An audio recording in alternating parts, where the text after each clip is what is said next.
discussion on corporal punishment since this video of a mother using a machete to discipline her child surfaced. It has brought the highly debated issue back to the forefront of national discussion. But according to State Minister in the Youth and Education Ministry Floyd Green, corporal punishment is not the right way and treads a thin line between discipline and abuse. He says the government has already sent that signal by making corporal punishment outlawed in schools. What we're doing is really instilling the concept of violence as a method to change behavior, which manifests itself in a lot of different ways. And as such, we are sending that signals. We believe that the route right now is not to say it is banned in the home, but to work with the parents, to have them recognize that it is not the best way. It is not the most effective form of discipline. He says the government will be taking decisive actions to punish parents, even imprisonment if necessary, where cases of extreme corporal punishment is deemed as abuse. There are some incidents that we have come across that quite frankly bother and severe cruelty. And as a government, we cannot take an approach where it's only about reconciliation. It must also be about sending a very strong signal to our society that this is unacceptable. Minister Green says work is underway to strengthen the National Parenting Support Commission to go into communities and provide mentorship for parents. What we're doing is going into the community, taking a parent who has displayed best practices, training that parent to go back to other parents. So it's not that the government is coming from a top-down approach, but somebody next door can come across to their neighbor and say, listen, we heard a little ruckus. Probably that is not the best way to deal with this situation. Try this approach. In the meantime, Chief Executive Officer of the Child Development Agency, Rosalie Gage Gray, says there have been 10,267 cases of child abuse, including physical abuse, sexual abuse, and neglect reported up to September this year. She says there has been an increase in reported cases of physical abuse, especially to younger children. We find that the younger the children, they get more beaten because, to beat a 16-year-old is a fight. Now, you really have to be brave to challenge a 16-year-old to beat them. And so we find that, which is where the issue is, that it is the younger kids who are getting the beating because it's the easiest thing people might think to do. Giovanni Dennis, TVJ News. Head of the Area 1 Police Division, Assistant Commissioner Donovan Graham, says too many children are involved in crime. He made the declaration while speaking at a Kiwanis meeting in St. James recently. TVJ's Anthony Lugg reports. Crime and violence, an issue the security forces have been grappling with for quite some time. Charges like murders and shootings are the most frequent, but according to head of the Area 1 Police, ACP Donovan Graham, many of these crimes are being committed by youngsters. Between 2015 and September 30th of this year, over 3,250 children between the ages of 12 and 18 have been arrested for Category 1 crimes. And Category 1 crimes include murders, shooting, rapes, robberies, larcenies, and aggravated assaults. And even as the police have increased their efforts, ACP Graham says more can be done. We need volunteers to partner with the police to expand our Citizens Observer program, which seeks to monitor our youths. And with that, this modern program is just a replica of what is coming from the old days, where the senior persons within the community were able to parent the children of others, and there would be no repercussion from other parents as to you scolding or leading their children in the right direction. And that's why he made this plea to justices of the peace. You can help by intervening in domestic disputes before they escalate into murders. The issue of domestic violence, spousal problems are also oftentimes ignored, and persons tend to mind their own business until someone is seriously injured or even killed. You must pay attention to children in abusive situations and cause the necessary interventions to be made. You have a civic responsibility to report suspicious activities and strange persons lurking in your communities. Anthony Lugg, TVJ News. Meanwhile, ACP Graham says he's concerned about where the force will get new recruits. According to the Assistant Commissioner, when he looks around, most of the young men are altering their bodies in a way that is unsuitable for entering the force. I believe some of them have been trying to outdo themselves in trying to be very ugly. They bleach, they have ludicrous hairstyles, they are tattooed all over. So I don't know who we're going to get to protect us. On the other hand, he said he will take a zero-tolerance approach to ensure unlawful police officers are disciplined and brought up to standard. He's imploring citizens who are still reluctant to share information with the police to come forward. Report unprofessional conduct of the police, and please report on criminal activities which may come to your attention. Outside of my numbers, you can call 119 anonymously, you can call 311 Crime Stop, and you can call 1-800-CORRUPT. Energy Minister Dr. Andrew Wheatley says the government is getting ready to roll out fully the Tablet in Schools initiative as promised, with changes which he says should see better management of the project. TVJ News caught up with him recently in St. Catherine. TVJ's Krista Campbell reports. $700 million of taxpayers' money used to implement the Tablets in Schools pilot project back in 2014. A move the government said should increase the use of technology at all levels of the public school system. 24,000 students and 1,200 teachers across early childhood, primary, secondary and tertiary level institutions were each given tablets in the pilot phase of the project. Assessments later revealed that giving each student their own tablet was not feasible. There were monitoring concerns and security issues, with a few of the tablets reported stolen. 3 years later, Energy Minister Dr. Andrew Wheatley says the government is now ready to fully roll out the initiative as promised, with a few changes that should improve the management of the project. We will now purchase tablets for the classroom, and students will then access that at the classroom level.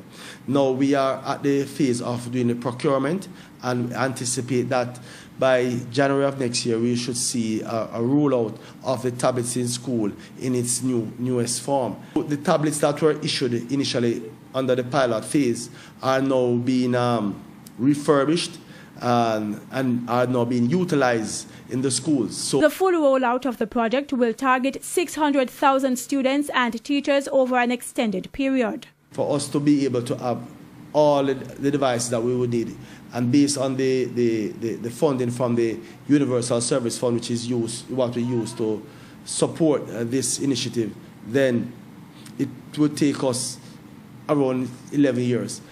But because we are going the route of the classroom set, we should see a significant reduction in the time. And the technology minister stressed that in order to achieve the ultimate goal of creating a digital and knowledge-based society, the government must incorporate technology at different levels instead of confining it to one group. You will see our public Wi-Fi initiative in Alpha Tree, downtown Kingston, Mandeville Junction Square, that it is not just about providing access in urban areas. We are looking to go into brownstone sections of Portland, St. Thomas. Krista Campbell, TVJ News. Prime Minister and JLP leader Andrew Holness has signaled that he will be pushing for constitutional changes to address the contentious dual citizenship issue. He was speaking at a political meeting in South East St. Mary last night ahead of the October 30 by-election.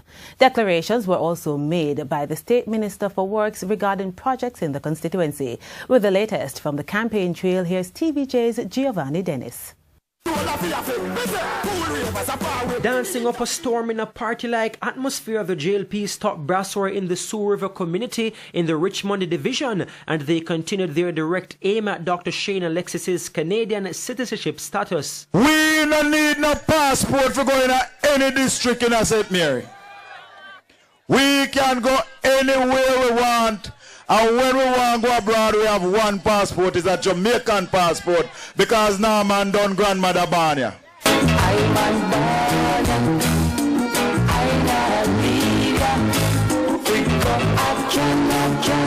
The opposition has been in defense mode on the issue, and the JLP has been advancing the attack by claiming that the opposition has disrespected Jamaicans by having a non-Jamaican nominated for the seat. The Prime Minister and the JLP leader made his position known. We want to know that the people who represent us in Parliament, that they are Jamaicans. Whether they were born here, whether their parents were born here, whether they married to a Jamaican, or whether they just love the country so much, even though they never born here and they don't have no family here, that they apply to become a citizen, the ultimate symbol of respect and appreciation of the country you intend to live in.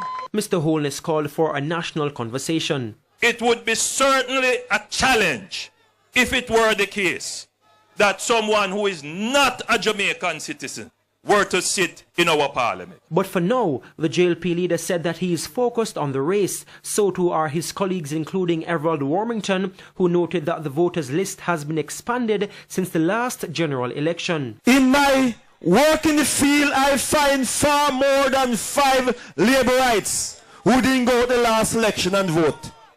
But now they regret it. There are 805 new voters on the list. Then we have to control them. But I'm confident that the people of Southeast St. Mary have awoken and realized that they made mistakes and they are ready to correct the mistake. He had this advice for voters. It makes no sense, I want to tell you, to elect a PMP member of parliament when you have a Jamaica Labour Party government. It is quite clear and obvious. If you have a Jamaica Labour Party member of parliament, it means he'll be able to serve you far better than a PMP member of parliament. Giovanni Dennis, TVJ News. Meanwhile, there was a name-calling error by the JLP leader on the platform. It concerned the name of the JLP candidate. I want Norman Horn, Norman Dunn. I want Dr. Norman Dunn to be your member of parliament. Health Minister Dr. Christopher Tufton has outlined a 3-point reform plan for the health sector. Dr. Tufton, addressing the Nurses Association of Jamaica's annual general meeting and conference on Friday, said government must lead the charge with policy supported by entities such as the NAJ to ensure that the interest of the public is paramount. Dr. Tufton stated that the areas of reform to be tackled under his tenure is infrastructure, systems and approach towards work. The health minister said Jamaica has not built a hospital within the last 27 years and the government is committed to building one hospital in 2018 while upgrading others. Dr. Tufton told the nurses that as public health professionals, their mindset must be changed in order to achieve these reforms. One area where there is a proposal for change to be made is training and recruitment. He says recruitment and training of healthcare professionals can no longer be based on one's location. Nurses are perhaps the most mobile of professions. And there's no greater manifestation of that than in the case of Jamaican nurses.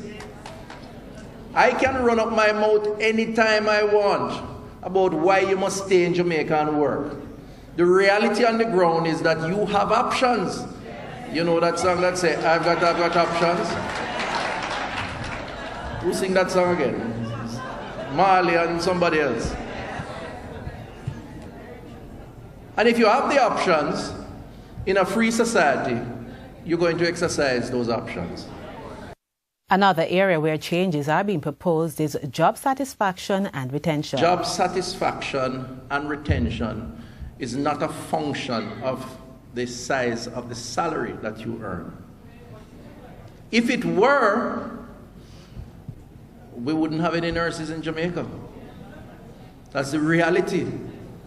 Because I am prepared to hazard a guess, I've done a scientific survey, that every Jamaican nurse could find a job elsewhere in the world. You know what the WHO says? It says by the year 2030, we need 40 million more healthcare professionals to satisfy the global demand. Prime Minister Andrew Holness says there needs to be a refining of the roles of the National Housing Trust, the NHT, and the Housing Agency of Jamaica, HAJ. Speaking at a recent groundbreaking for Phase 2 of the Luana Gardens development in St. Elizabeth, Mr. Holness noted that the review of the NHT's operations will inform how the government will proceed going forward.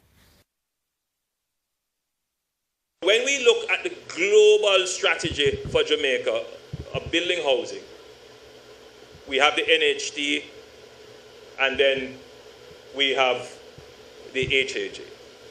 The HAJ has sought to focus on building social housing. But the two mandates conflict. If you're going to build housing for commercial purposes, it sometimes doesn't fit well in trying to build out for social housing. Mr. Holness also expressed concern about the development of urban areas. So we have communities in places where they shouldn't be. We have our rural townships mushrooming, expanding without much thought for functionality, seamlessness, convenience. So in a sense, the growth of the urban township is creating its own limit for the future.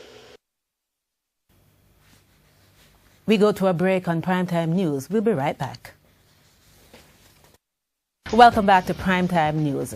A directive issued by the Firearm Licensing Authority, FLA, to shooting range owners has now have them upset this evening.